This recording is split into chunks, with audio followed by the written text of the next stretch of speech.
porque somente com o teu Santo Espírito que vai agora ligar o meu coração, o meu pensamento, os meus desejos, as minhas vontades que precisam ser renunciadas para eu parar de andar contigo, só que agora estar contigo. Eu quero é me ligar à videira e não sair mais dessa fonte. Lá em João Uhum. 15, 14 ou é João 15, fala, eu sou a videira, vós os ramos, e meu pai é o agricultor. Ou seja, se a gente perceber que a gente precisa ligar a ele, começa a acontecer coisas maravilhas. É o que eu falo para quem tem oportunidade. Eu nunca senti uma paz como eu estou sentindo de 10 anos, de um ano e 10 meses para cá. Nunca senti. Mas é uma paz contínua. Ah, mas quer dizer que você não tem tribulação? Tenho, mas a paz continua. Quer dizer que não vai Uhum. acontecer sufoco, coisas, você não sai desse temperamento aí. Se eu saio, mas depois de um minuto, vem a paz. Antigamente, o sofrimento ficava ali dias. O sufoco ficava ali por dias. Fardo. Eu estou aprendendo a largar o fardo. Eu estou aprendendo a largar os fardos que colocaram sobre mim e os fardos que eu mesmo impus sobre mim. Tanto fardos como atos, postura ou fardos psicológicos, entendeu? E é diferente. Você começa a viver leve. E olha que eu só estou começando. É, meu irmão. Eu e o Wellington, assim, ele é um irmãozão meu, entendeu? Apesar dele ter uma idade bem mais novo que eu, ele foi meu aventureiro, mas esse meu retorno aí Vai acabar revelando a idade. foi na casa dele, foi na casa dele que a gente passa lá as madrugadas, estudando, Amém. debatendo, desejar todas as nações, a gente pegava um capítulo, aí ia lendo, primeira frase, aí ia debatendo. E não pode ser assim, não pode ser assado. Sabe por quê? A gente está à procura de Deus. É, é o que eu falo para ele. Ué, eu não tenho a última palavra. E nem a sua pode ser a última palavra. Mas a última palavra tem que ser de Deus. E a Bíblia é clara. Se a gente tiver essa humildade de buscarmos o caráter dele, a orientação dele, ele se revela para a gente. Mas precisa fazer o quê? Tirar todas essas lentes, essas escamas. Uhum. Vamos estudar, começar aí? Vamos sim. Vamos orar aqui pra gente começar? Ora pra gente, Gi. A gente vai iniciar. Oremos. Meu Pai, muito obrigado, Senhor, porque aqui está um pequeno grupo persistente em estudar a Tua Palavra. Que esse grupo não morra. Que esse grupo não morra, mas que esse grupo possa perceber que precisamos diariamente. Só pra ele depois eu ver sim. Calma aí, calma aí. Rapaziada, só um minutinho só, por favor. Só um minutinho.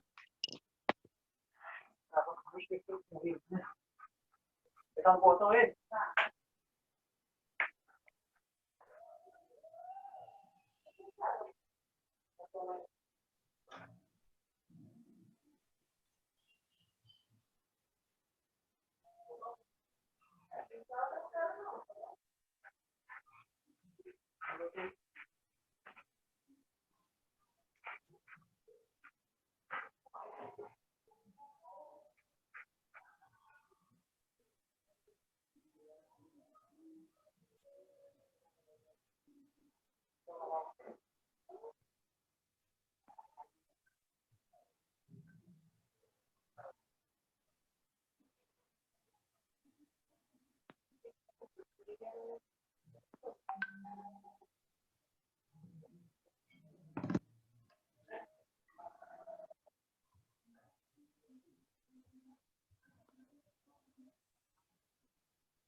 Tô vendo aqui as perguntas maneiras, hein?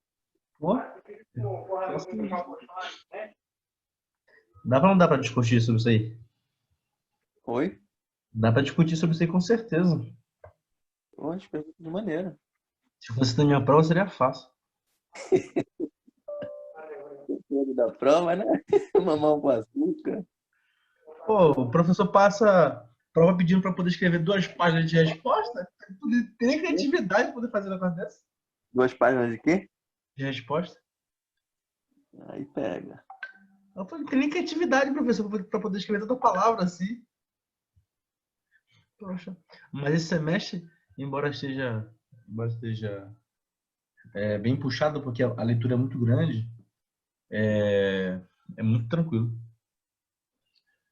Porque tipo, não tá pedindo muita coisa. O professor falou assim, ó, vocês lê o livro, você lê os livros que tem que ler, são 3 livros, e vai ter a prova final, vai ter o seminário, e você faz a prova e passa, só isso. Se você falar assim pra mim, eu li o livro, eu vou te dar 2 pontos de graça, assim, né? Eu falei, caraca, assim A fácil, né? resposta é que vai determinar se você leu ou não leu, né? Exatamente. Eu não leia não pra tu ver só. Mas eu acho que, por exemplo, ele está lidando com pastores, né? Então É, ele já está começando a, a fazer com que os pastores percebam quem eles são. E pastor não agir como, é. né? E assim, Leram, pessoal? Lemos. beleza, tem caô não. Rapaziada, desculpa a demora, me perdoa, tá? Tem Aconteceu um problema. negócio que tive que sair. Mas vamos lá? Vamos sim. Vou colocar aqui a apostila, que aí todo mundo consegue ver direitinho.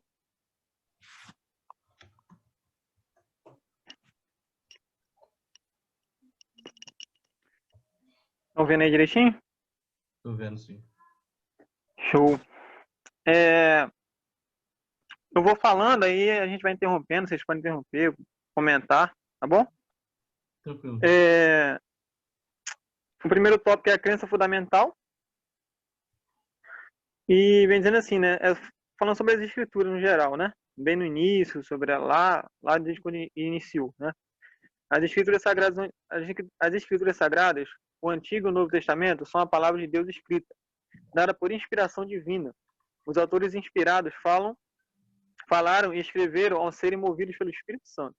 Nesta palavra, Deus transmite à humanidade o conhecimento necessário para a salvação. As Escrituras Sagradas são a revelação infalível, suprema e repleta de autoridade de sua vontade. Constituem o padrão de caráter, a prova de existência, o revelador definitivo de doutrinas e o registro fidedigno dos atos de Deus na história. Interessante.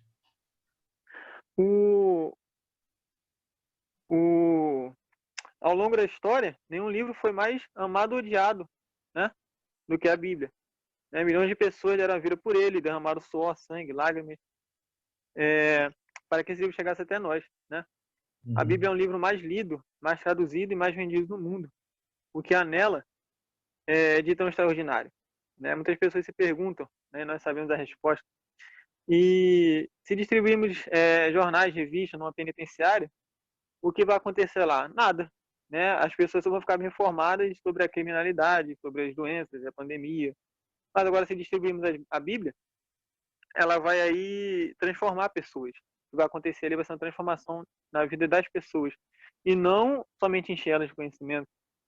A gente já começa a ver por aí o como que a Bíblia é mágica, né? Transformadora. É bem bacana. Isso é verdade. E até então, aquele resumo que a gente já conhece, né? Até aqui. Agora, algumas particularidades. A Bíblia foi escrita, né, num período de quase 1.600 anos, por cerca de 40 autores diferentes, desde camponeses até escribas. Encontra-se dividida em 2 testamentos, né, o Antigo e o Novo, também chamados de Primeiro e Segundo Testamento.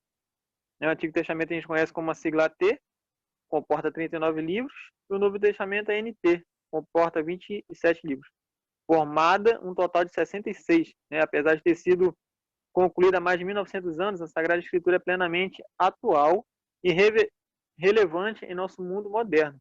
Ou seja, os manuscritos originais foram escritos em papiros e pergaminhos na antiguidade. O papiro foi longamente usado para a escrita, desde o 3º milênio antes de Cristo. De papiro, né, que vem da palavra papir em grego, vem a nossa palavra papel, né, papiro, papel, e é de origem vegetal, de uma planta aquática abundante no Egito, também chamada de junco, né? Aí tem as passagens bíblicas que a gente consegue ver aí. E de seu caule triangular extrai-se o cerme. O que é cerme? Cerme não é pesquisada, e cerme é parte interna do tronco das árvores, entre o alborno e a medula, né, formada por células mortas, em que não ocorre o transporte da água. Ou seja, ela é de cor escura, amargo, durame, duramen. Acho que isso aqui deve ser conotações da palavra, né? Diferenciamento. E a colagem de várias folhas de papiro, uma após a outra, dava origem aos rolos. E o bacana, depois eu vou estar compartilhando com vocês, para vocês verem, o vídeo da fabricação. Não sei se vocês já tiveram a oportunidade de ver. É bem bacana.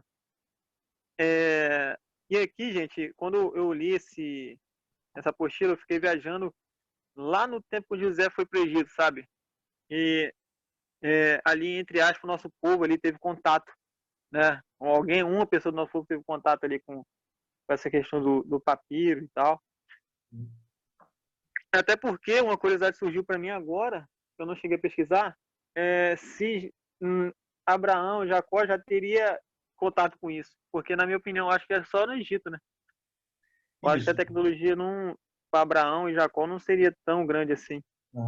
Então, o que vocês acham? O que nós temos a respeito da Mesopotâmia na época de Moisés, né, era que esse tipo de material era um material muito, muito valioso. Então, era uma patente do Egito, onde eles usavam para fins de preservar a sua história. Até a época de José, se eu não me engano, não, até a época de Jacó, na verdade, a mensagem era passada de pai para filho, verbalmente, oralmente. Certo? A ideia de preservar as histórias por meio de papel, ela veio de fato, papel não, em registros, né, escritos, veio de fato com os egípcios. Então, provavelmente, José, ele aprendeu a ler e escrever lá. Entendeu? Agora, Jacó talvez não tenha tido acesso a esse tipo de material. Ele pode ter visto, pode ter até mesmo lido, mas escrever nele, isso não tem indícios. E sem contar que José aprendeu a língua do povo egípcio também, né? Isso. A diferença é que José, ele já era um homem, já era um adolescente, um homem já, né? Vamos colocar assim, não era um adulto, mas ele já era um rapaz prendado, que é diferente de Moisés. Moisés, ele aprende todo sua cultura, a cultura judaica, a cultura egípcia, né? Ele aprende tudo desde criança. José já não. José, ele tinha uma certa mentalidade, maturidade, o que fez ele ser visto por muitos, por ser honesto, por ter integridade, por ser um cara bem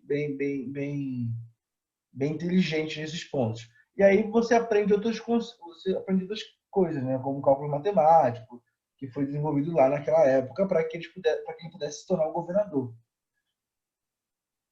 E sem contar que, assim, ele aprendeu, porém com uma certa dificuldade, porque Moisés já foi desde criança, já nasceu ali. Isso. É como se pegasse um brasileiro e fosse criado no exterior. Isso, não, brasileiro bebê. Sabia muito mais que José. A diferença é que José tinha uma certa bagagem já cultural judia, né? Vamos colocar assim, israelita. Agora, assim, a língua do Israel, do povo israelita era hebraico, certo? Então, né? A gente não sabe. E do povo egípcio? Chegou a pesquisar alguma vez? Ele não sabe. Olha lá. Não sabe. Então, a crença é que A crença não, né? Alguns arqueólogos, o Diego Silva, inclusive, fala sobre isso também, que sabemos que a língua hebraica ela surgiu depois ali, sabemos que, como todas as línguas, surgiu depois de Babel. Uhum. Mas o que não se sabe com exatidão, aonde que surgiu a língua hebraica. Sabe-se, por exemplo, que o povo falava a língua mesopotâmica daquela época. Era uma língua, naquela região, uma língua normal de se falar. Acredita-se, inclusive, que como Moisés escreveu em hebraico, de fato, ele saiba falar em hebraico e a multidão falava em hebraico. Mas não se sabe, por exemplo, se Abraão falava em hebraico. É curioso, porque assim, eu acredito, né, já que você citou essa parte da Torre de Babel, que poderia ter sido dialetos diferentes, sabe? Tipo, você pega um camarada que é da Angola e uma pessoa que é do Congo e uma pessoa que é das comunidades de Angola e comunidades do Congo, tipo interior, sabe? Como se fosse o Nordeste do Rio de Janeiro, são dialetos diferentes. Você ali não tem o mesmo linguajar. Dá-se a entender que é outra língua, mas é a mesma, porém com dialeto diferente, como se fosse um nordestino falando com carioca, sabe? E quando a gente vai ler a história de José, lá em Patriarcas e Profetas, o livro diz que os irmãos poderiam falar livremente porque achavam que o governador não saberia o que eles falavam, sendo que o governador era José, e José falou com eles na língua que os egípcios falavam. Então, ou seja, falou com os irmãos através de um intérprete, para os irmãos não desconfiarem. Sim. E é isso que me veio à mente, surgiu a dúvida. Por isso que eu acho que era um dialeto diferente, entendeu? Porque... Existem alguns Sim. comentários que dizem que as línguas confundidas não necessariamente teve um propósito especial de meio que obrigar o povo a se separar, né? Mas tudo indica que não necessariamente cada um dos indivíduos tiveram uma língua distinta, certo? Até porque temos que pensar o seguinte: seria muito anacrônico, seria muita forçação de barra dizermos, por exemplo, que na Torre de Babel surgiu o inglês, ou até mesmo o português brasileiro, ou até mesmo Portugal, né? Essas línguas não existiam naquela época. O que eu quero dizer com isso é que naquela época, principalmente na Torre de Babel, o que aconteceu foi de justamente Deus meio que confundir as línguas com a finalidade de cada um agora se juntar com o seu grupo de pessoas. Digamos que você está num grande carnaval e aí você vai procurar pessoas que falam português. E aí você vai se juntar com pessoas que falam português e inglês, e espanhol, a mesma coisa. É como se fosse dizer assim, digamos que eles tinham um grupo de hebraico, um grupo de aramaico, um grupo de grego não, mas um grupo dos egípcios, entendeu? Uhum. E aí cada um tem... Por que eu digo isso? Porque basicamente o que a gente sabe até agora é que na origem das escrituras, da língua, né, são as línguas maternas, né, as línguas patriarcais. Depois derivou as outras, entendeu? Sim. Mas no caso, assim, em pesquisa de teologia, não se sabe a língua diferenciada dos egípcios para o povo de Israel naquele tempo de Jacó e Olha, do tempo que José foi para o Egito, né? Naquela mediação ali. a língua exata ali não sabemos, mas pode até acontecer de ter uma informação quanto a esse tipo de assunto. Só que assim... Isaías e Daniel escrevem porções da Bíblia em quais línguas? Isaías e Daniel escrevem Grego, escrevem em aramaico e hebraico. Então vamos aramaico e supor hebraico, que verdade. isso é Daniel e Isaías, né? Isso. Não, Isaías escreve, acho que se não me engano, 100% As duas, se não me engano. Você tem... É porque você tem a expressão, por exemplo, em Isaías 19:18, é uma expressão chamada língua de Canaã, certo? E também é possível que essa língua já existisse muito nos tempos antigos. Mas não quer dizer necessariamente que foi ali na época de... Vamos colocar assim, eu acredito, inclusive, que pode ser que no Torre de Babel tenha começado a ter o hebraico. Mas, para antes disso, talvez não, né? A gente não tem essa informação. A gente não tem essa informação. A informação que Noé tinha, a língua, né? Ou até mesmo Adão, entendeu? Na apostila aqui a gente vai ver como é que foi diferenciando as línguas, né? Do hebraico para aramaico. A gente vai poder ver, inclusive vai até poder falar um pouco melhor, a diferença como são poucas. Uma consoante a mais, uma a menos, algum puxado. É por isso que eu ainda vou na minha tese, que era em dialeto, sabe? Algo distinto de cada região, entende? Porém que, claro, né? Naquela época a gente faz analogia, eu fiz analogia comparando o nordestino com o carioca, mas naquela época um dialeto totalmente diferente. Se vocês forem pesquisar o povo que fala o angolano, que fala português brasileiro, português de Portugal, e algumas tribos de lá são totalmente diferentes a língua, muito diferente. E continuando, né? Aqui fala, né, da planta, né? Começando no pontinho azul aí, deixando-se as camadas exteriores para fora, né? Este cerme era cortado em tiras de 25 centímetros a 30. Essas tiras eram colocadas nas posições horizontais e verticais, né? Uma casando com a outra, e ele ia se montando a superfície para a escrita. Depois eram secas ao sol e pressionadas com pedra pómez, ou seja, a colagem de várias folhas de papiro, uma após a outra, dava origem aos rolos, né? Isso, se eu não me engano, até já li aqui e acabei passando direto. Mas é engraçado que essas pedras pómez, eu fui pesquisar sobre ela e ela é um substantivo feminino da rocha vulcânica, né? Porosa, leve, muito dura, as características dela, né? Ela é uma rocha leve, muito dura, que serve para polir pedaço pequeno dessa rocha usado para limpar ou amaciar algumas partes da pele. Etimologia, ou seja, origem da palavra pedra pómez. Essa pedra, eu não sabia até eu pesquisar essa semana, que era aquela pedra de banheiro que a gente limpa a sujeira do pé, a canela. Não sei se tem imagem aqui para mostrar para vocês. Eu tenho uma aqui em casa. Tem, não tem? Ah, então beleza. O Elton já viu. Só a dúvida era ver se eu já sabia já. Bem bacana. Eu particularmente não tinha esse conhecimento.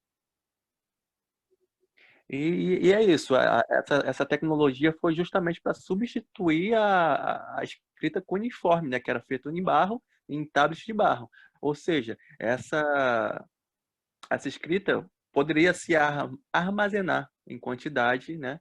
Porque a outra, além de ser pesado, se caísse, quebrava, já essa não, já poderia se Exatamente. armazenar. Ou E seja, sem contar que ela era durabilidade e resistência, né? Uhum. Anos e anos ali. Porque tem a outra também que era feito com couro, né? Couro de Esse ovelha. aí é o. A primeira, a Tá primeira, aqui, o pergaminho. a primeira escrita aconteceu em papel, papiro, pedra, e depois pergaminho. Foi depois que foi pergaminho que é de pele. Né? Sim, sim. Vocês estão conseguindo ver a tela ainda? Então, né? Uhum. Então, aí vamos passar para essa parte agora. Já o pergaminho era de origem animal, né? Mas especificamente do couro, né, de ovelhas ou carneiros, ou seja, seu nome se deve ao seu lugar de origem, a cidade de Pérgamo. A maior parte dos manuscritos bíblicos encontra-se em pergaminho. Este material é mais durável e de qualidade superior ao papiro, porém bem mais caro. Por exemplo, para se confeccionar um manuscrito completo da Bíblia em pergaminho, seria necessário peles de 150 a 200 animais. Paulo fala sobre esses pergaminhos lá em 2 Timóteo 4,13. Inclusive o versículo está aqui. Quando vieres, trazer a capa que deixei em Troade, em casa de Carpo e os livros, principalmente os pergaminhos, né? Que é uma citação que Paulo usa para os pergaminhos. E naquela época os livros bíblicos não estavam reunidos num só volume, como os temos hoje. Não, só Mas tinha... para cada livro da Bíblia havia um rolo. Isso. Não se imaginava de se ter um único livro fácil de carregar e barato como em nossos dias. Bem bacana, né? Eu fico tentando imaginar e não consigo a Bíblia em livros separados, sabe? Aí você andar com vários pergaminhos juntos, e ali você vai ler o Gênesis, ali vai ler... Claro que é o Antigo Testamento ali, né, no contexto aqui. Ali você vai lendo Gênesis, depois vai para Isaías, Daniel, por aí vai. E a ordem cronológica, como é que fica? Imagina.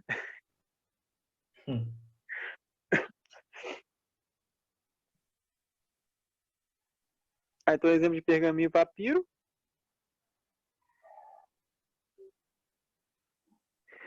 E o termo Bíblia, né, não se acha no texto das Sagradas Escrituras, constando apenas na capa. De onde vem, então? Ou seja, de onde vem o termo Bíblia, né? Vem da língua grega, que significa livrinhos. Foi aplicado pela Biblios. primeira... Oi? A palavra grega é biblios. Biblios. Né? Livrinhos, né? Eu colocaria como uma grande biblioteca, né? Mas Também. cada um com suas traduções. Foi aplicada pela primeira vez a escritura por João Crisóstomo, patriarca da Constantinopla, né, de 347 a 407. Pode falar. Ele foi o primeiro a juntar toda a Bíblia. Tá? Sim, primeiro a juntar toda. Isso, porque Perfeito. a Septuaginta ela já existia naquela época. Tá? Embora Jesus não tivesse ouvido, não tivesse lido a Septuaginta, né? Porque assim, Jesus era um homem de sua época, vamos colocar assim. Então, Septuaginta, rapidinho. Septuaginta seria os 7 primeiros livros? não. Eu vou explicar.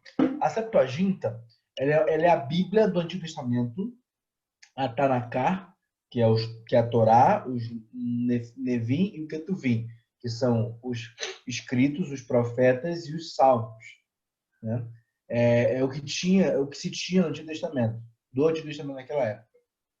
E então, quando a Grécia foi tomada, quando a Grécia tomou ali o mundo, virou grande potência mundial, junto com Alexandre Grande, ali, essa galera toda, eles reescreveram a Bíblia. Tiveram 7 rabinos, 70 rabinos, na verdade foram 72. 72 rabinos que escreveram, traduziram a Bíblia do Antigo Testamento, do hebraico para o grego. Entendeu? E aí a Bíblia se tornou a Bíblia Septuaginta. Né? Só que assim como a Bíblia Septuaginta, assim como qualquer outro livro, quando você começa a fazer uma reedição dela, é possível que você perca alguns dados. A Septuaginta ela foi uma tradução do hebraico para o grego. Então, existem muitos erros de tradução, de palavras trocadas, de nomes não mencionados, né? Como a gente viu, inclusive, em Gênesis capítulo 4, versículo 1, lá que diz que a Eva teve, com o auxílio do Senhor, um varão. Essa é uma expressão que foi adicionada na Septuaginta, né? Com a Septuaginta. O texto original não diz isso, entendeu? Então é importante a gente, inclusive, ver essa tradução. A Septuaginta ganhou muita força, mas Jesus, por sua vez, ele usou os escritos originais, de Isaías, principalmente, e a Torá, e os Salmos, né? Então ele não chegou a ser influenciado, vamos colocar assim, por uma cultura grega, que estava já embutida na Bíblia naquela época. Bacana. E originalmente, né, a Bíblia não possui capítulos nem versículos, naquele tempo, não possuía, na verdade. A divisão foi elaborada pelo cardeal arcebispo da Cantuária, Stephen Langton, falecido em 1228. Essas divisões apareceram inicialmente na Vulgata Latina e depois passaram para as outras versões. Já a divisão em versículos ocorreu em 2 momentos. A do Antigo Testamento foi feita pelo São Paganini em 1527 e a dos versículos do Novo Testamento pelo impressor francês Roberto Etienne Stepanus, na edição do Novo Testamento grego, foi em grego, né? De 1551. Essas divisões constataram na Bíblia de Gênesis de 1560 e passaram para outras traduções bíblicas. Genopla, aqui, se não me engano. Não me lembro que é Genópolis, calma aí. Genebra. Genebra. Pronto, sei mesmo. Genebra. Exatamente. E o engraçado é porque, assim, a pessoa que começa a ler a Bíblia, assim, começa a conhecer a palavra e tal, não imagina, né, o processo, quando a gente tem aquele livrinho, né, ouvindo a voz de Deus. Aí dá esse resumão que eu dei lá no início, falando que a Bíblia foi escrita por tanto tempo, isso e aquilo, vários autores diferentes, mas a gente não faz noção de como muitas vezes as coisas foram deixadas, né, passadas e foi esquecidas por traduções e tudo mais. É como se fosse aquele telefone sem fio, né? A gente fala uma coisa e chega uma mensagem totalmente diferente lá no final. Porém, mesmo assim, ela nunca perde a essência. Você perde alguns detalhes, algumas culturas. Muito É, bacana. e essa apostila vai dizer meio que pra gente também sobre essa questão. É, aconteceu da Bíblia perder algumas coisas, mas tendo em vista todo o processo e por ela ser um dos livros mais antigos que nós temos no mundo, e o processo de permanência dela, nós vemos que tinha que ser um trabalho divino, né? Tinha que ser um Uhum. trabalho sobrenatural. O engraçado é que, assim, a gente for ler lá a história de Daniel e Jeremias, Jeremias não, é Esdras, se eu não me engano, a cronologia do livro é diferente, né? A Esdras vem primeiro, Daniel vem depois, se eu não me engano. Isso foi uma outra parada meio doida que fizeram. É É, que é porque a Septuaginta também fez isso. A Septuaginta, ela é diferente da Tanakh, né? Que é a Bíblia hebraica. Então, eles colocaram para um fim didático, né? Não está errado. uhum. Mas eles colocaram numa ordem com um propósito. E não é essa ordem não é cronológica. E aí tu fica muito doido quando tu confunde. Por isso que você precisaria, por exemplo, pegar uma Bíblia hebraica, bilíngue que seja, com uma. Não tem Bíblias aí que hoje tem ordem cronológica. Tanto é que essa Bíblia vai terminar em Crônicas, segunda Crônica. E talvez seja eles tiveram tentado já aquela lógica de tipo, tipo um filme quando começa contando o final, aí depois conta o resumo, né? Pode ter sido mais ou menos essa ideia, né? Pode ser. Sinceramente, eu nunca me atentei pro propósito em si. Talvez seja também pela questão da salvação, né? Você indicar ali a Torá, os reinos, a Torá, os reinos, os profetas, os juízes, depois ali, né? Terminar com os profetas maiores, né? Pode ser. Uhum. Sim. E, Gin, quiser falar, fica à vontade, tá, Gin? Tranquilo. Hebraico. Vamos lá, primeiro ponto, hebraico. O hebraico ele faz parte das línguas semíticas, né, do grupo cananeu. Tudo leva a crer que Abraão encontrou este idioma em Canaã. Ao chegar ali de Ur, os caldeus, a forma primitiva do hebraico estava em uso da Palestina, já há 1800 anos antes de Cristo, ou seja, o hebraico é o idioma mais antigo, né? Em Gênesis 31:47, lê-se que Labão, vivendo em Harã, falava o aramaico, e Jacó era de Canaã, falava o hebraico. Aí já tem as duas línguas aí, né? Hebraico e aramaico. O hebraico é chamado no Antigo Testamento como a língua de Canaã. E a língua judaica, ou judaico, e a língua judaica ou judaico. O Antigo Testamento foi quase inteiramente escrito em hebraico, com algumas raras exceções em que se empregou o aramaico, como vemos a seguir no primeiro século da era cristã, nos tempos de Jesus e dos apóstolos. O hebraico continuava a ser a língua da religião de Israel, sendo usado liturgia do culto da sinagoga, ou Vamos melhor, sendo informar um usado na pouquinho. liturgia do culto da sinagoga.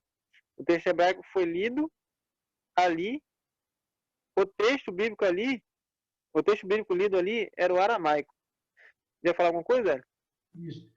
Uma coisa curiosa, eu até comentei com o Gino na última vez que eu estive no Rio. É só mais uma questão de curiosidade. A gente tem como crença, você vai estudar isso no próximo módulo, talvez, o que nós chamamos de plenitude dos tempos.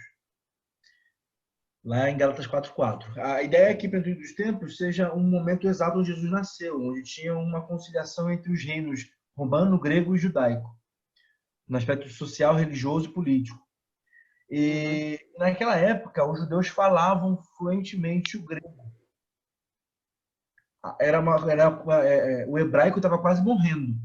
E era fluentemente o grego sendo pronunciado naquela época.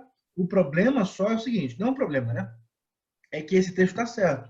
O pessoal usava muito o hebraico porque considerava o hebraico como uma questão de raízes. Então você lia em hebraico, você cultuava e cantava louvores em hebraico na sinagoga, mas as suas línguas ali, a maioria delas, a conversação, né, vamos colocar assim, era em grego. A prova disso, uma das provas, inclusive, era que Mateus, inclusive, que foi um dos evangelistas, escreveu todo o seu livro em grego e foi um discípulo de Jesus, né? Você tem João, que escreveu em grego também, tanto o Apocalipse, tanto as epístolas e o Evangelho, e também tem o livro de Lucas, né? Marcos também foi escrito em grego, mas a diferença é que Marcos é uma escrita de grego um pouco diferente, uma escrita de grego meio pobre, sabe? Porque Uhum. ele não era uma pessoa muito estudada. Tem essa questão também, né? A que a gente já falou lá no início, né? As questões do estudo da pessoa, né? Tem aquele. É como se fosse, fazendo analogia para o tempo de hoje, é como se Uhum. fosse um português matuto, né? Falando problema, entre outras coisas, Sim, por e aí. aquele português mais aplicado como uma pessoa mais culta, né? Falando as Uhum. palavras certinhas, os significados e tudo mais, falando É, palavras mais difíceis, como com um significado diferenciado, e por aí vai. Ou seja, a história se continua se repetindo, sendo que na cultura deles, e agora na nossa. O hebraico, a semelhança de outros idiomas orientais, se escreve da direita para a esquerda. Então, ou seja, o hebraico é diferenciado, né? Ele começa sim, da direita para a esquerda. sim, É uma língua relativamente simples em termos orientais e de vocabulário reduzido. A sim, escrita hebraica dos tempos antigos só empregava consoantes sem qualquer sinal vocálico, perfeito. acentuação e nem mesmo pontuação. O alfabeto hebraico conta com 22 letras, consoantes, sendo que, de sua forma, a partir do exílio babilônico, assumiu as mesmas, assumiu a mesma das letras do alfabeto aramaico. Por Uhum. causa disso, se perdeu a pronúncia de algumas palavras bíblicas. A quanto enquanto a outras, não podemos ter certeza de que eram pronunciadas nos tempos de Moisés. Por exemplo, como fizemos hoje, um grande exemplo disso, aliado à radicalização do terceiro mandamento, é a própria questão do nome de Deus, que é o Legal. Yahvé, né? Uhum. cuja vocalização é pronunciada não, cuja vocalização e pronúncia não nos é possível determinar hoje. Isso aqui o Isso. pastor até falou na aula. E como a linguagem foi se perdendo, né, ele falou que o alfabeto ele mudou, né, depois do exílio babilônico. E um exemplo das palavras que se perderam foi o nome de Deus, né? Deus, Yahvé e muitos outros nomes que ele é Isso. denominado A palavra por Deus, causa dessa questão. a Pode falar. palavra Deus, ela se perde também por um motivo, em especial, que inclusive está no texto. A radicalização do terceiro mandamento.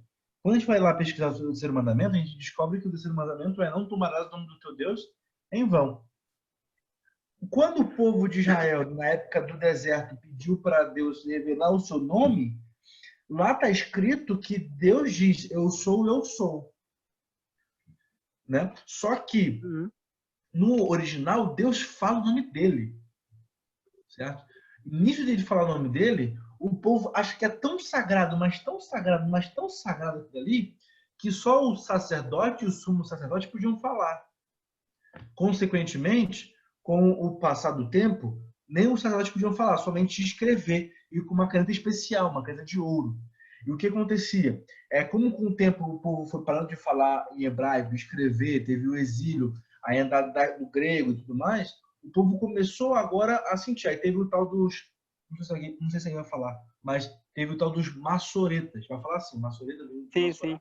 Isso, isso. Que significa transmitir, que significa corrigir. E uma coisa curiosa sobre a questão do texto bíblico é a transmissão da palavra Deus. A palavra Deus, é só um pouquinho.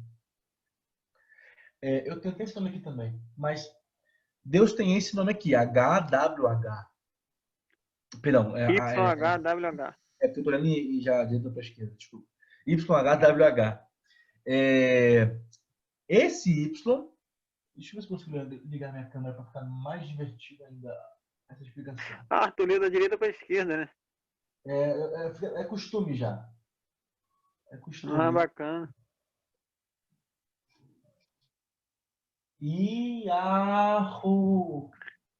Aqui, ó. Vou ligar aqui mais rapidinho para vocês verem.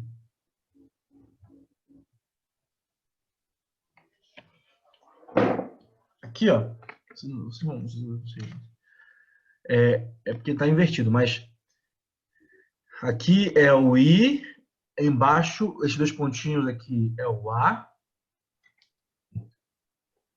Aqui é um I, que é um tipo um acentinho, né?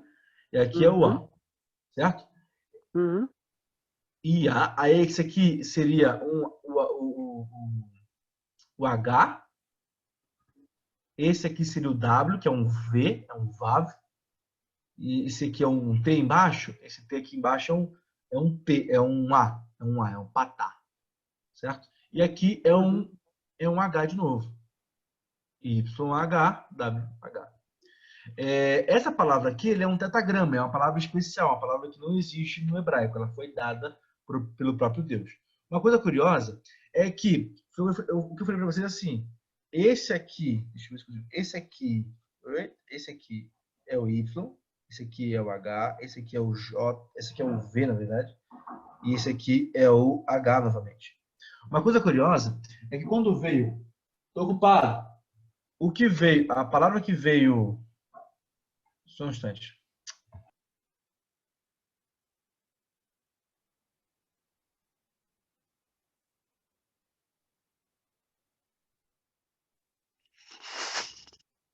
Ô, gente, tá caladão, gente. Compartilha com a gente seu conhecimento, meu irmão. Escutando. Como eu estava falando, um amigo perguntando se eu ia jantar. Um tetagrama, são 4 letras. Y quer dizer I, H quer dizer H, um R, né? E o W quer dizer um J, um V. Né? Na hora da tradução, saiu do grego e foi direto para o latim. Quando o latim veio e traduziu a palavra Deus, eles acharam por conveniência pegar esse Y e traduzir com um J. Certo? E nesse lugar de J, pensa comigo, os maçoretas colocaram algumas vogais da palavra Adonai nessa palavra que não sabemos a pronúncia, ela se perdeu, porque ninguém mais falava. Então, quando nós lemos aqui, a gente tem que identificar ela como Adonai por respeito e não sermos ignorantes quanto a essa palavra. Uma coisa curiosa é que se nós formos tentar interpretar essa palavra, leríamos Yahweh ou Yahvé, certo? O problema é que essa tradução, essa pronúncia, é uma pronúncia errada. E aí o que aconteceu? De uma pronúncia errada veio o latim que traduziu não para Yahvé, mas sim para Jeová. Então, o Jeová, na verdade, é uma tradução errada de uma tradução errada. Então, por isso que é importantíssimo a gente entender, por exemplo, que Jeová também não é uma tradução correta para se dizer nem que é título de Deus. Entendeu? E Deus ficou Deus porque generalizou, né? Deus, Deus. A palavra Deus é a palavra Elohim. Sim. Certo? E Deus já existia naquela época. A palavra Por isso Deus que já existia. O Senhor tem muito Deus, aquele... Yahvé Elohim. Isso, exatamente. Por isso que tem muito aqueles contextos, né? O Deus de Israel, porque existiam vários deuses, né? Só que o Deus de Israel era o único, sem rosto, não admitia adoração, essas coisas. Vou botar aqui de novo. É que vem falando, né? Vogais, acentos, pontuação e notas marginais, Massorete. chamados sinais massoréticos, só foram inseridos no texto entre o século 6, 9 depois de Cristo, para fixar a correta pronúncia das palavras e salvaguardar definitivamente o texto de quaisquer tipo de erro. Então, ou seja, eles tentaram ali não deixar o texto com erro, né? Tentaram ali dar como posso dizer, deixar o texto único, né? Tentaram resgatar ali. E Permanecer com a pronúncia certa e original do escrito de Moisés. Sim. E, se eu não me engano, esses massoréticos eram grandes estudiosos, né? Não Que foram se mais. juntaram para fazer. Foi um Foram grupo, mais? de estudiosos que fizeram isso. Hum. Não era eles que Estes sinais moravam chamavam-se em cavernas, velho? Oi? Eu Não acho que eram sim, eles que gente. moravam em cavernas, não? Tinha uns que moravam em cavernas, sim. Tinha uns sim que Eram moravam em cavernas. inclu... Eram os caras, vamos dizer eles assim, se... os caras é como se conservadores fosse... do hebraísmo. Eles se excluíam, aí ficavam em comunidade só entre eles ali estudando, preservando e tudo mais. Isso como se fosse monges, né? Acho que eu posso usar esse termo, sim. E esses sinais chamavam-se massoréticos, porque foram feitos pelos massoretas, que era um grupo de eruditos judeus residentes em Tiberíades. O nome Tiberíades. maçor... Oi? Tiberíades. Tiberíades, isso. Obrigado. É E o outro nome nome para Galileia. Mar da Galileia também se chama Mar de Tiberíades. Sabia.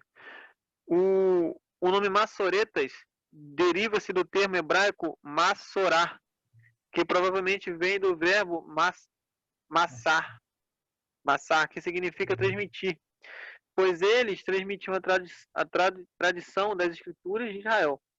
Este hebraico foi preservado pelos judeus ortodoxos, sofrendo algumas adaptações com o passar do tempo.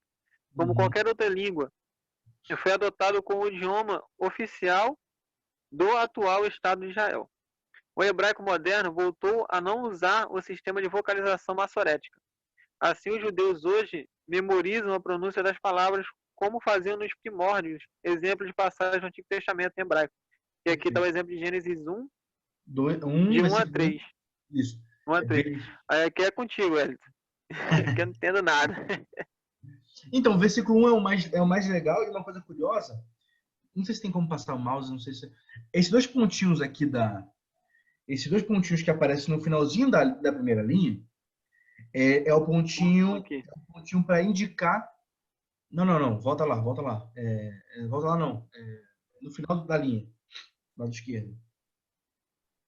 Isso, 2 pontos, tá vendo? Parece mais um Y ali e 2 pontos lá em cima. Isso aqui. Esses 2 pontos eles são para indicar o final do versículo. Tá? De como cada se fosse o versículo. ponto final da gente. E é como se fosse o ponto final. Então, assim, vai lá rapidinho, só para poder só ler aí para ver se vocês conseguem ler também. Bereshit, que é a primeira palavra. Bereshit. Bará, que é a segunda palavra. No princípio, Bereshit. Bará, criar, criou, né? E essa palavra aqui é Elohim, a terceira palavra. Elohim e Elohim. Certo? Aret e Eret. Ha, Shamaim, que é céus. Had, Vav, Haaretz, que é terra. No princípio criou os céus e a terra. Deus criou os céus e a terra, né? Aí o versículo 2 é Vayeret, Haitá, Tohu Vavor. E a terra era sem forma e vazia. Vexuxesh, Paneial, né? E as trevas pairavam sobre Terrom, sobre o abismo. Veio Ruach, que é que é Ruach, que é espírito. Deixa eu me localizar aqui novamente. Ruach, achei. Verruach Elohim, desce aí. Marashefet, pairando, Penei al, sobre Hashamayim. E aí, Vaiomer, e ele disse, peraí, e ele disse,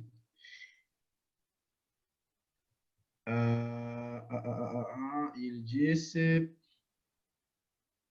no caso seria Elohim, Vaiomer, Yehi Yor, e a luz veio a existir, né? Haja luz e a luz veio a existir. Né? E aí para no blocozinho do versículo 1 a 3. Esse aqui é o hebraico original, né? Isso. Então, esse não é o original, esse é o hebraico massorético. O hebraico original, ele não possui Os pontinhos. os pontinhos. Por que os pontinhos? Acho que foi o Gil que me perguntou uma vez. Por que o hebraico colocou os pontinhos? Né? Não colocou, sei lá, uma outra coisa, né? Um risco, uma bola, né? Por que não colocou? Eu respondi para ele o seguinte: o Massoreta tinha um respeito muito grande pelo hebraico, então, pela língua original. Então, o que eles fizeram? Eles colocaram uns pontos em cima, embaixo, do lado, tal, para que não mudasse a construção da palavra. Entendeu? Por exemplo, a palavra original, por exemplo, bará, que é a segunda palavra da direita para a esquerda, que nós encontramos aí, ela só tem 3 letras. É o B, o R e o Aleph, que é tipo um acento de parênteses, né? De parênteses não, Fosse um X de lado. Esse X aí. Eu esqueci qual é a letra que decodifica agora. Mas, enfim, só tem 3 letras. Então, para qualquer judeu ler, ele precisa ler essas 3 letras. E aí o Massoreta colocou essas outras, os pontilhados para que você conseguisse ler sem alterar o tamanho do texto, que isso também conta. Então o camarada fazia a própria língua, né? Ele criou a própria língua. E uma coisa curiosa é que, tipo assim, como é que eles decoravam o hebraico? Um jovenzinho de 13 anos de idade já sabia toda a Torá. Torá são os 5 primeiros livros da Bíblia. Como é que eles sabiam todos os 5 livros da Bíblia? Claro, eles estudavam muito. Mas um desses motivos, inclusive, é que eles sabiam quantas palavras tinham por linha. Então, por exemplo, tem 1, 2, 3, 4, 5, 6, 7. 7 palavras que havia no versículo 1, por exemplo. Né? E eles sabiam também porque eles cantavam. Os pontilhados que você vai ver aí são pontilhados embaixo, né? São pontilhados que indicam as vogais. Mas umas curvas, umas vírgulazinhas, uns riscos que você vai encontrar, isso não são vogais, isso aí são sinais de tempo de música. O hebraico antigo, a Bíblia era cantilada, eles cantavam. Eles cantavam.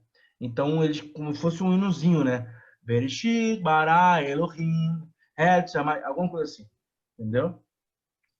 A gente não sabe qual é o cântico, mas ele... Os caras são muito inteligentes. Eles decoravam, entre aspas, e cantavam. Isso. 16 anos sabia a Torá toda. Sim. Muito inteligente, muito. Brabos, né?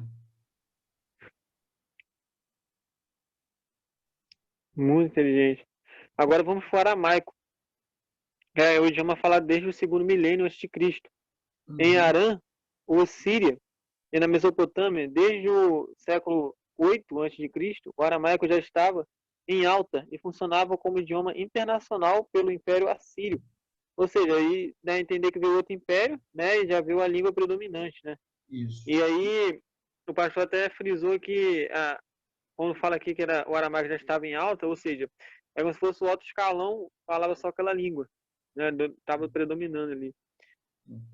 Ou seja, o alto escalão que eu falo são os empresários da época, né? Os de mais posses e tal. E é um relato bíblico que explica isso, né? A ocasião em que alguns nobres judeus pediram aos generais assírios Rabsaque que lhes falassem em aramaico e não em hebraico, para que o povo não entendesse. Né? Está lá em 2 Reis, 18:26. O substantivo aramaico aparece na Bíblia ainda lá em Esdras, Daniel. Então, ou seja, com a denominação do Império Neobabilônico, de 627 a 538 a.C., principalmente a partir de Nabucodonosor, o aramaico teve um impulso notável e se disseminou por toda a região dos antigos Oriente Médio e Mesopotâmia. Tornou-se também a língua oficial do Império Medo-Pérsia, de 538 a 333 a.C. Em toda aquela região e durante todo esse período, o aramaico era a língua corrente do comércio e da diplomacia internacionais. Aquilo que eu tinha falado, né? O pessoal ali da alta ali falava fluentemente esse idioma. E a influência do aramaico sobre o povo de Israel foi profunda, começando com o cativeiro do Reino do Norte, né, que são as 10 tribos, também chamadas de Israel, em 722 a.C., na Síria, e continuando pelo cativeiro do Reino do Sul, são as 2 tribos, também chamadas de Judá, em 605 a.C. Quando o povo eleito começou a regressar do exílio a partir de 536 a.C., falava o aramaico como língua comum. Foi provavelmente por isso que quando Esdras e os levitas levaram as escrituras, precisaram explicá-las ao público. Isso está lá em Neemias. Pois a Torá, ou seja, a lei, estava em hebraico e a maioria da população entendia melhor aramaico. Certamente é por todas estas influências que o hebraico bíblico é parecido com o aramaico, sendo uma língua irmã, assim como acontece com os portugueses e os espanhóis. Então, ou seja, uma analogia bem bacana, português com espanhol, que o espanhol a gente consegue entender, né, um pouco, porque as palavras são parecidas, e assim foi o hebraico com o aramaico, né? E aí é que tá. Quando o povo foi para o exílio, acabou se acostumando com aquela língua, né? Acabou se esquecendo da sua língua natal, né? Perfeitamente. E as passagens do Antigo Testamento, né, em aramaico, são a expressão jogar saduta. Jegar saduta. E no século I, depois de Cristo, o aramaico era o idioma popular da Palestina. Falado nas ruas, no dia a dia, esta era a língua de Jesus, seus discípulos e da igreja primitiva na Palestina e países vizinhos. Expressões de Jesus em aramaico que aparecem nos evangelhos, Talitã Kumi, está lá em Marcos 5:41 a citação, e Abapai, a pronúncia está totalmente horrível. Está lá em Marcos 14, Abapai, né? Abapai. Eloí, Eloí, Lama, Sabatani, né? Isso. Eloí, Eloí, Lama, Sabatani. Está lá em Marcos também. Então, as comunidades judaicas da Palestina... Oi? Deus meu, por que me desamparaste? Ah, sim. As comunidades judaicas da Palestina e as que permaneceram dispersas no Oriente, pelo Oriente, continuaram falando o aramaico até o surgimento e a expansão do islamismo no século VII depois de Cristo. Exemplo de passagem do Antigo Testamento, né, em aramaico, está lá em Daniel 2, 27 a 29. Já está no aramaico já, meu irmãozinho? Não só no hebraico ainda. A gente não aprende aramaico não, mas a língua é parecida. Aí já entra a questão do português e espanhol, né? Um exemplo, né? Yaner Davair Hel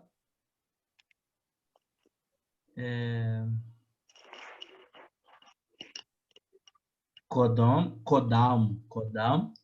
e Elohim. Tem Elohim também. Elohim. Vou desistir, vou passar. Se é muito parecido, você vê que a construção é diferente. Pelo menos quando eu leio, eu vejo mais essa diferença. Sim, sim. Mas é que tá, né? Como que a gente vê que a influência acaba corrompendo, né? Eu não sei se corromper é a palavra certa, mas acaba fazendo você esquecer suas origens, né? A influência foi tão grande que o povo de Israel esqueceu sua língua natal, sua língua primitiva. Sim. E se fizeram isso com a língua, imagine com a crença dele. Pois é. Né? Aí, o que eu te falo, a gente já vai entrar no grego, né? Aí onde é que fica o aramaico, o hebraico? Se perde. Se perde, né? A É, entrada do o grego e por hebraico aí vai. bíblico hoje é uma língua morta. A gente não fala, ninguém fala mais a mesma linguagem do hebraico bíblico. Existe o hebraico moderno, mas não é mais o hebraico Uhum. bíblico. É como se a gente pegasse o português de 20 anos atrás e o de agora. As acentuações mudam, as vírgulas, Isso, por aí. algumas coisas assim, né? Então o grego, né? O grego faz parte do grupo das línguas irani, Ariano. das línguas arianas. É um idioma complexo, rico em vocabulário e de expansão muito precisa. Tem algumas proximidades com o português, especialmente pela construção de diversas palavras. A partir das conquistas de Alexandre o Grande, em 336 a.C., do Império Greco-Macedônio, o grego foi se tornando uma língua cada vez mais mundialmente falada. Então, ou seja, o hebraico já foi se esquecendo. Permanecendo inclusive durante todo o período de denominação romana. Ou seja, o grego era uma língua muito falada em todo o Império Romano. No norte da África, em toda a expansão oriental do Império. Era a língua oficial. O fato de estar, o fato de esta ter sido uma língua quase que universal facilitou em muito na propagação do evangelho para o mundo de então. Na antiguidade havia dois tipos de grego: o clássico, né, da poesia e filosofia, e o koiné, que significa comum, né, falado popularmente. Foi esta última forma popular do grego que todo o Novo Testamento foi escrito. Exemplo de passagem, o Novo Testamento está lá, que foi em grego, que está em grego aqui, é João 1, de 1 a 3. Aí como é que já muda a escrita, né? Tá da esquerda para a direita já, Sim. comparado com o hebraico aramaico. No princípio era o E verbo, e o verbo estava com exatamente, Deus, e o verbo era Deus. A palavra logos aparece várias vezes. A palavra logos, logos. Só consegui identificar a palavra logos, né? e o engraçado é que, tipo, foi tão grande a influência do grego que, como eu li aqui, ele ficou mundial, né? Sim. E daí, será que essa parte aí foi surgir até a Torre de Babel, né? O grego, Onde? ou não? O O quê? grego aí, no caso, ficou mundial até a Torre de Babel, né? Entre Não, aspas. não. Não, não. Não? O grego se tornou mundial um pouco antes da Babilônia. Profeticamente falando, o grego veio depois de Medo-Pérsia, né? É. Então, o grego ficou depois até de Jesus, porque virou Império Greco-Romano, fez uma junção ali. Depois, a crença helênica, a crença grega se instalou no cristianismo. E embora a Grécia não seja mais uma potência mundial, hoje você carrega as filosofias do cristianismo contemporâneo de hoje em dia. Hoje você carrega o grego, as filosofias gregas no cristianismo de hoje em dia. Uhum. E diferente dos teólogos, a maioria dos cristãos não é versada nas línguas originais da Bíblia. Por isso, enquanto o conhecimento dos idiomas originais seja muito importante para a exegese, ou seja, o estudo metodológico da Sagrada Escritura, é possível fazer uma hermenêutica, ou seja, uma interpretação razoável Isso.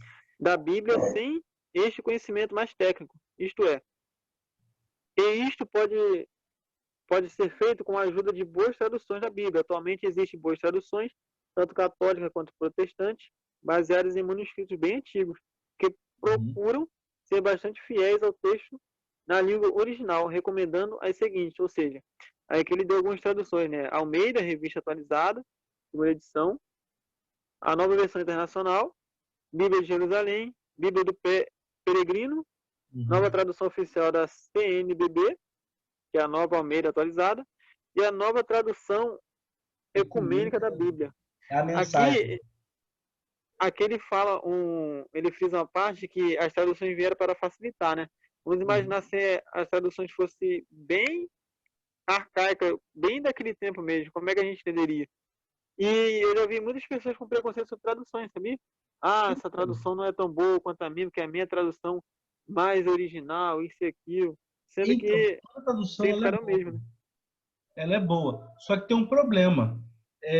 O problema da tradução é que o hebraico, principalmente nesse contexto, o hebraico tem pouco vocabulário. Então, você tem uma palavra para vários significados. Aí, o autor da tradução, ele tem, da versão que ele quer criar, ele tem que interpretar, ele tem que fazer uma interpretação daquilo que ele está lendo. Então, ele vai traduzir daquele jeito, para poder fazer sentido no texto, fazer sentido no contexto, e no capítulo, no livro e tudo mais. Então, assim, das versões que eu vi aí, a melhor versão, que seja mais próxima do original, é a versão da Bíblia de Jerusalém, a Bíblia Católica. A mais próxima da versão original. Ela não está preocupada com a coerência semântica e tal, não. Ela está preocupada com a tradução literal da palavra. Às vezes, você acaba, infelizmente, vendo uma certa meio que uma ideia desconecta, porque como ela está colocando uma palavra, depois coloca outra palavra, traduzindo ela na íntegra, às vezes você não encontra muito sentido no versículo. Mas depois dela tem a medida revisada. Isso eu estou falando no contexto de tradução literal do original, né? E aí, por último, tu tem a versão Almeida e a ecumênica também, porque elas são muito mais interpretativas. A Bíblia ainda, ela se caracteriza em qual tradução aqui? Ela é a tradução ARA, é a nova, não, nova não. Ela é a Almeida Revista Atualizada, segunda edição. ARA, é a primeira.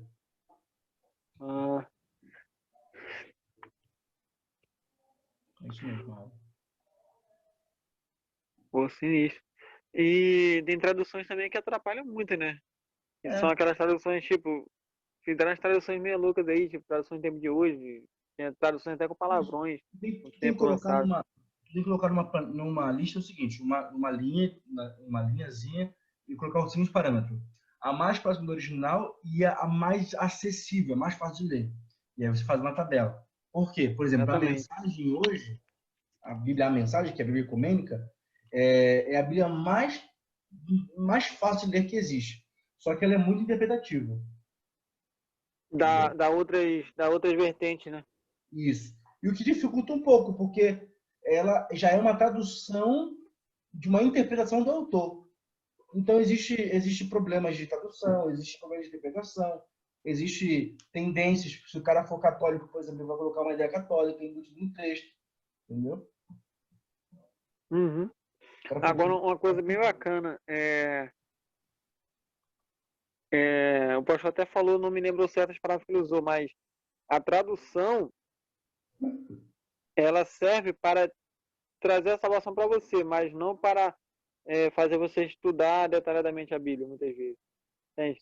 Ou seja, um exemplo assim, como eu posso dizer, a tradução ela te faz conhecer a Cristo, porém, se você for usar ela para um estudo aprofundado, dependendo da tradução, ela não te ajuda, mais para essas vertentes, né?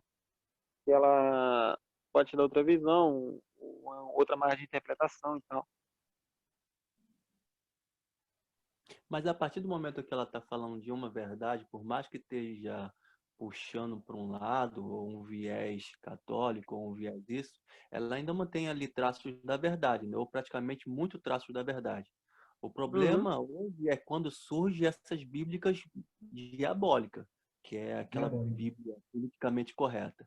Aquilo ali já é o coração do homem manipulando e já desejando colocar traço humano na Bíblia. Se você lê, é completamente abominável, entendeu? Aí já pode completamente dar dessas versões aí. Que aí elas tentam seguir uma versão da linguagem da Bíblia. Já essa outra não. É o homem já alterando a palavra de Deus. Uhum. E aqui a gente já vai partir. Pode falar. Não, eu lembrei agora de um exemplo que acho que foi o Jim mesmo que falou. Tem nessa Bíblia politicamente correta, você tem assim, e Deus criou o homem e a mulher na versão original. Mas na versão politicamente correta, tá assim, Deus criou a humanidade. Tipo, né? Não colocou nem macho nem fêmea, não colocou gênero, sabe? aceitando, independente de qual gênero você vai escolher. Deram uma ideia de que criou um livro também. Uhum. Então, é complicado. Engraçado quando ele fala segundo a sua espécie também, não caracteriza, tipo assim, as espécies que tem hoje. Não significa que tem naquele tempo. A espécie foi se desenvolvendo, né? Geneticamente. Também.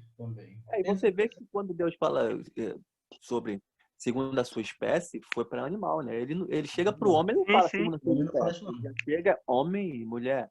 Mas, independente, a gente não é o nosso assunto, que a gente joga na internet. Então, a gente não vai Olha, entrar nesse eu tenho uma Não, discussão. sim, proposta com para certeza. fazer para vocês. Daqui a pouco eu tenho que jantar. E esse Hum. tema aí da inspiração, revelação, inspiração e iluminação é um tema muito, muito bom. Complexo. E é complexo também. A minha proposta é que a gente estude esse tema na semana que vem. Que aí a gente Perfeito. dá Por um mim, pouquinho ali perfeito. da introdução geral à Bíblia. E aí vai entrar a iluminação, revelação e inspiração na próxima semana. Até porque seria interessante a gente abrir alguns textos para falar e tal. E também eu postei no grupo, dá pra gente trazer também depois aquelas perguntas que a gente debater. São perguntas polêmicas que são muito boas no nosso dia a dia. Boa ideia. Depois Ótima vocês dão uma ideia. olhadinha lá. Pô, gente, boa, foi muito bom o estudo. Gostei muito, tá precisando mesmo. Eu também. Recapitulação é sempre bom. Pô, nem fala. Ó, o Jim tá caladão. Poxa, Jim. Hoje estou escutando. Tá Hoje só estou ouvindo. estudando. Hoje estou estudando. Tá estudando, tá ensinando não, né? Hoje estou estudando vocês falarem aí. Vou usar contra a gente no futuro. É, né? Uma vez, cara, um colega meu me pegou numa saia justa, sabia? Eu fui debater com ele nos Bravadores, falando sobre o livro de Jonas e tal. Aí eu usei aquela analogia clássica, né? Ah, Jonas, ele não foi por medo e tal, de ser morto. Aí ele começou a debater comigo que não era. Aí sabe o que ele fez? Ele apelou, trouxe o espírito de profecia. Aquela parte que fala que Jonas, ele sabia que o povo ia se converter, porém não foi por orgulho ou algo do tipo. Aí foi e fiquei de novo. Usou contra mim. Uma questão importante, por exemplo, que você vai acabar, acho que inclusive aprendendo se não já não sabe, nesse próximo tema de inspiração e revelação. A revelação, a inspiração, ela é progressiva. Né? A inspiração é progressiva. A revelação, na verdade, é progressiva. A inspiração, não. A revelação é progressiva. Então, o que se sabe naquela época não é o mesmo que se sabe hoje. Certo? Então, tem muita coisa que a Ellen White pode ter dito, né? Ela é inspirada, mas nem tudo que ela escreveu é inspirado. E, embora isso seja muito polêmico, no próximo tema a gente vai ver isso melhor. Por quê? Nem tudo que ela escreveu é inspirado? Eita. Ela é inspirada. O que Aham. Basicamente, a gente vai ser mais profundo no próximo tema, mas basicamente é o autor do livro que é inspirado a escrever um assunto a respeito da missão de Jesus, né? que é a salvação. Né? Agora, nem tudo que ele escrever pode ser considerado como inspirado. Por quê? Porque não é a pena do autor que é inspirada, e sim o autor, as ideias dele. Entendeu? Entendi. Então pode cometer Entendi. alguns equívocos. Pode ter coisas, por exemplo, que ele É vai tipo, é tipo a cultura que Moisés escreveu o Gênesis e tudo mais. Também. Um exemplo claro disso é quando a Ellen White falava, por exemplo, tem um livro que ela fala que não pode comer leites e ovos, porque isso faz mal à criança, causa câncer e tal. E depois, acho que 2 anos depois, ela retifica aquilo ali e fala, não, dê leite e ovos para a criança, porque isso é necessário. É um suplemento extremamente necessário para a criança. Ela Um reconhece... assunto, pol... um assunto polêmico para a próxima também é cinema, né? Que Interessante ela também. também fala sobre isso e hoje em dia a gente tem uma visão diferenciada. E muitos adventistas tradicionais não interpretam dessa forma, né? Tem a ideologia deles. Porém, a gente, entre aspas, né, modernos ou com a cultura diferenciada, tem outra ideologia. Sim.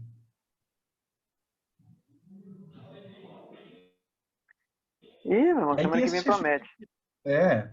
Esse tema de inspiração é muito complicado, porque quando a gente mal interpreta as inspirações, esse conceito de inspiração, iluminação e revelação, a gente acaba, Meu sem querer, amigo, tornando a Bíblia, ou até mesmo a Ellen White, como se fosse tudo que está escrito nele e nela é verdadeiro. A própria Bíblia também tem alguns uhum. erros, vou ver depois. Entendeu? Mas tem alguns erros, mas é uma ajuda muito grande, cara. No Não, sentido a Bíblia, de ela abrir não leque de erra visão. quanto à sua mensagem, mas ela erra quanto ao conteúdo, aos detalhes, né? Isso. Agora, para finalizar, ver se você está esperto. Quando você prega, você é inspirado ou iluminado? Eita, lasqueira. A Bíblia já é inspirada. Então eu não posso ser inspirado, eu sou iluminado.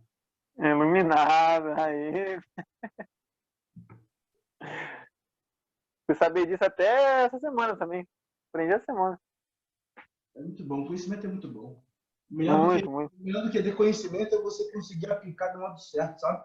Ao invés de cuspir isso num monte de gente, a gente Ah, saber com certeza. como Jesus fazia, por exemplo, para ganhar uma discussão, né?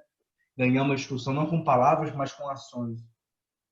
E o mais interessante, que me dá mais alegria, é saber que Deus perdoa o tempo da ignorância. Ah, Tanto que orar para Deus me inspirar a fazer um sermão, isso e aquilo. Agora eu vou orar mais certo. Mas é aquilo, né? Independente da linguagem ou do termo que a gente usa errado, ele conhece o nosso coração e Sim, a sim, forma certa. É igual uma com vez certeza. eu vi uma palavra que a pessoa fala assim: ah, você precisa conhecer o hebraico, porque o hebraico, até o nome de Deus é errado. Ok, a gente talvez não saiba a pronúncia do nome de Deus, mas só em você clamar o Deus verdadeiro, ele uhum. reconhece a intenção. E essa intenção, ele atende a nossa intenção. Quando a nossa intenção é de honestidade, de coração aberto e puro. Ele só não vai nos atender quando é o ego, o egoísmo, querendo para si. Entendeu? Então, Deus é muito mais além do que aquilo. A gente só tem que aprender diariamente, pouco a pouco, um pouco aqui, um pouco ali, e ter essa humildade de sempre estar querendo aprender. Um Então, exemplo claro é a mulher samaritana, né? É um povo com ideologia diferente, porém muitos com coração sincero, né? E a mulher samaritana foi uma delas que Jesus plantou a semente numa terra fértil, né? Se Sim. fosse qualquer outro judeu ali, pelo preconceito, não daria chance dela conhecer a verdade. ou seja, será que nós temos a mesma fome de conhecimento, fome de Deus? Ou por já conhecermos Deus, já estamos saciados? Porque se pensarmos que já estamos saciados porque já conhecemos Deus, a gente se torna-se arrogante. Agora, se a gente Uhum. começar a entender que a nossa mente é limitada e Deus é tremendamente superior, tremendamente abundante, a qual é uma fonte fugiu a palavra. Inesgotável. Isso. Ou seja, sempre vai ter conhecimento. Agora, basta a gente ter a humildade para buscar dessa fonte, né? Até que ela jorre, igual fez com a mulher samaritana, jorre eternamente, jorre quando a gente está ligado à fonte. Então foi um bom estudo aí com vocês, maravilhoso aí Agora aprender um pouco vamos mais com vocês. tirar aquele print, o Elton olha pra gente. Liga a câmera aí, rapaziada. Beleza.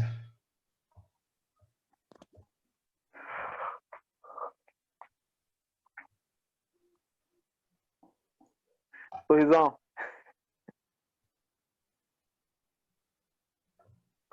Amém. Ora aí, Wellington, pra gente. Sim. Fechou. Oremos.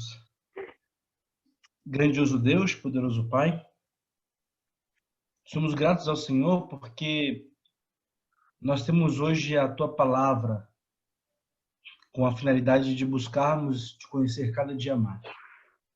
Nesse momento, acabamos de estudar mais uma vez um assunto muito importante com relação às Escrituras. Por isso, Pai querido, queremos te pedir mais humildade, mais resiliência e vontade de buscar as tuas verdades bíblicas. Humildade porque sabemos que hoje em dia temos muitas pessoas que usam o conhecimento que têm para poder atacar outras pessoas. resiliência para resistirmos aos ataques infrutíferos de pessoas que querem somente atacar você com as escrituras. Debates que são infundados.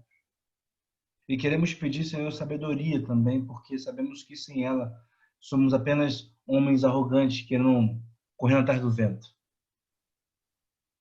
Por isso, Pai querido, que o Senhor continue abençoando nossas vidas, os integrantes do grupo, para que eles possam sentir interesse mais e mais de buscar a Tua palavra, não somente aqui no estudo, mas em suas casas, em seus ambientes, nos seus momentos ali contigo, que eles possam sentir o desejo de buscar e buscar mais e mais, com a finalidade de te conhecer a cada dia mais e, consequentemente, sermos parecidos contigo. Pai, muito obrigado por esse dia, nos dê essa semana agora de bênçãos. Em nome de Jesus te oramos. Amém. Amém. Galerinha, um prazer estar com vocês, viu? Até a próxima, se Deus quiser, Até a a gente próxima. continue.